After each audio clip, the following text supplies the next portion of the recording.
কোথা থেকে এসেছেন? বাসা হচ্ছে কোরআন হ্যাঁ, হ্যাঁ। খিলগা। আসলে এই যে গরমে অপেক্ষা করছেন সন্তানদের জন্য, এটা কেমন দেখছেন? কিভাবে দেখছেন? অবশ্যই ভালো লাগতেছে, ছেলে পরীক্ষা দিচ্ছে 10 বছরের একটা সাধনার পর এসএসসি পরীক্ষা। কারণ এটাই হচ্ছে সামনে আগানোর প্রথম ধাপ আমি মনে করি। বাইরে অপেক্ষা করছেন, গরম লাগছে না? গরম তো লাগছেই, তারপর অন্যরকম ভালো ভালো লাগছে। অনুভূতি কি আছে? ভালো। সন্তানের প্রতি মায়ের যে ভালোবাসা বা মায়ের প্রতি সন্তানের যে ভালোবাসা, অকৃত্রিম ভালোবাসা। বসুন্ধরা টিস্যু, অশুদ্ধতার বিরুদ্ধে এক বিন্দুও ছাড় নয়।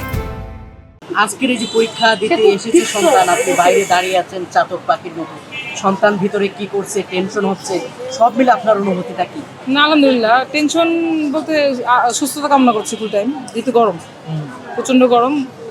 প্রতিটা বাচ্চা যেন সুস্থতার সাথে পরীক্ষাটা শেষ করতে পারে, এই তো। আর আমরা তো আছি, ভালোই তো আছি। কেমন ভালো আছেন বাইরে গরমে? বাইরে ঘামতেছি ঠিক, কিন্তু তারপরে ভালোই লাগতেছে, ছেলে পরীক্ষা দিচ্ছে।